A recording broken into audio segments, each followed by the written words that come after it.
नमस्कार, स्वागत आहे तुमचे अजून एका छानशा रेसिपीमध्ये. तर आज आपण बघतोय खव्याचे गुलाबजाम.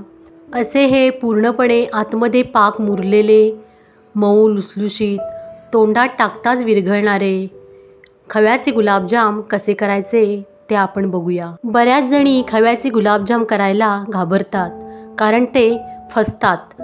पण आपण एकाच प्रयत्नात खव्याचे गुलाबजाम झटपट कसे करायचे ते पाहूया. त्यासाठी इथे मी एका ताटामध्ये पाव किलो खवा घेतला आहे. हा खवा फ्रेश आहे. तुम्ही पाहू शकता तो किती मऊ लुसलुशीत आहे. खवा घेताना तो अगदी फ्रेश असला पाहिजे. आता इथे मी अर्धी वाटी मैदा घेतला आहे. वजनी म्हणाल तर हा मैदा 50 ग्रॅम आहे.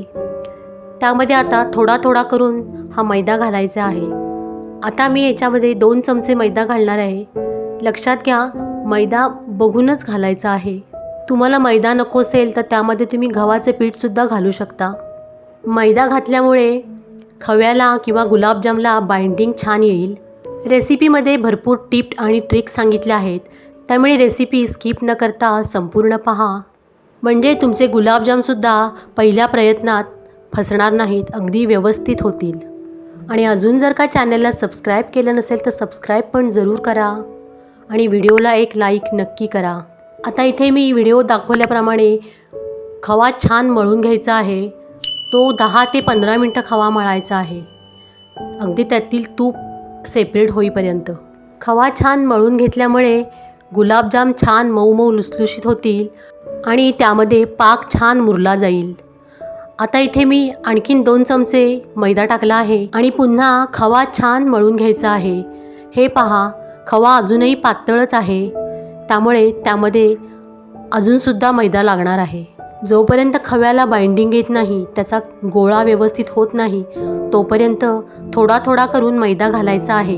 जर का खवा घट्ट असेल तर मैदासुद्धा थोड्या प्रमाणात लागू शकतो. खवा मळताना हाताच्या तळव्यांनी जसा व्हिडिओमध्ये दाखवला आहे तसा मळायचा आहे. जेवढा तुम्ही खवा मळून घ्याल तेवढेच तुमचे गुलाबजाम मऊ आणि लुसलुशीत आणि संपूर्णपणे पाक मुरलेले होतील.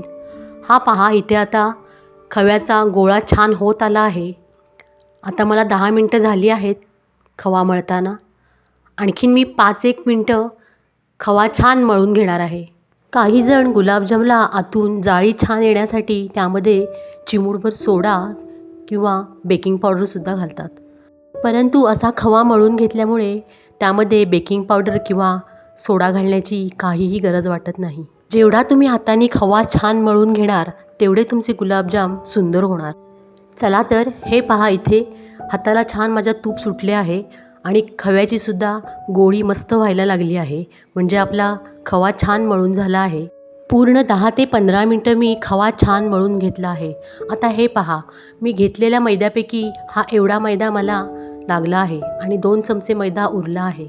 आता इथे मी वेलची पावडर घेतली आहे अर्धा चमचा आणि ती खव्यामध्ये घातली आहे आणि छान आता पुन्हा एकदा खवा थोडासा मळून घेणार आहे. वेलची पावडर संपूर्ण खव्याला लागेपर्यंत. मी वेलची पावडर ही पाकामध्ये घालत नाही, ती खव्यामध्येच घालते, कारण पाकामधली वेलची पावडर खाल्ली जात नाही, ती फक्त पाकामध्येच राहते.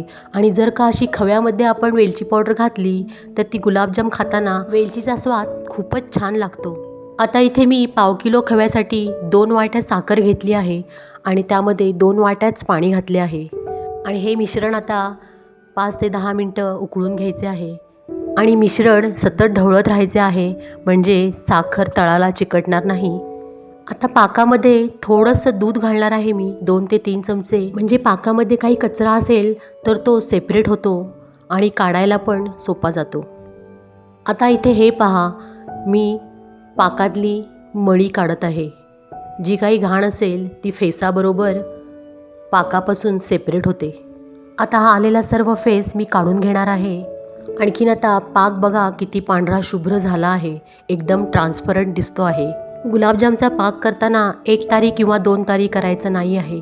साधारण चिपचिपीत पाक झाला की गॅस बंद करायचा आहे. हे पहा, मी दाखवते तसा फक्त चिपचिपीत असा झाला पाहिजे, चिकट झाला पाहिजे. आता इथे आपला पाक छान झाला आहे. आता आपण गुलाबजामची तयारी करूया.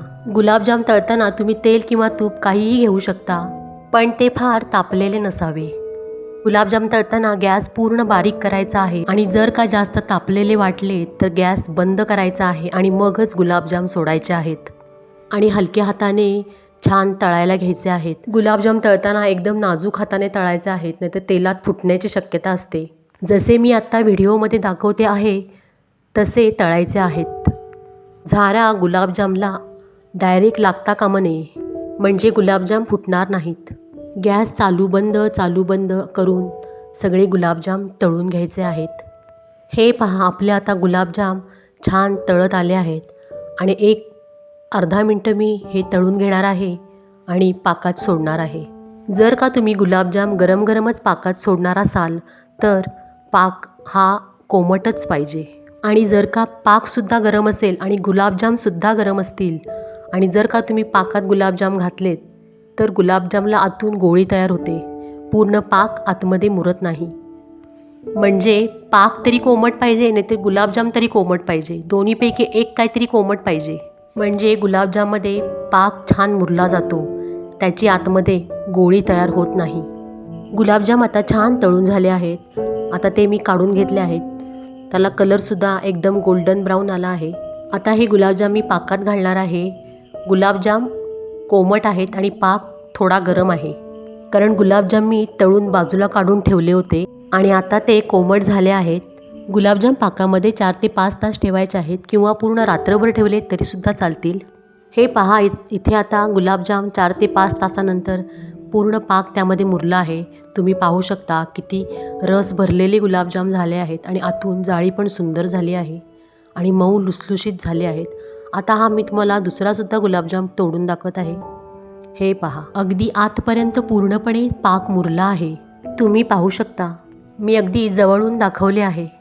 तुम्हीसुद्धा असे खव्याचे गुलाबजाम नक्की करून पहा. आता श्रावण महिना चालू आहे, त्यामुळे नैवेद्यासाठी रोज काहीतरी गोड पदार्थ हा लागतोच. हे पहा, कसे रस भरलेले मस्त गुलाबजाम तयार आहेत. साहित्याचे प्रमाण डिस्क्रिप्शन बॉक्समध्ये दिले आहे, तिथे तुम्ही जाऊन चेक करू शकता. हा व्हिडिओ तुम्ही मित्रमैत्रिणींमध्ये शेअर करा आणि व्हिडिओ पाहिल्याबद्दल सर्वांचे खूप खूप धन्यवाद. आता भेटू पुढील रेसिपीमध्ये.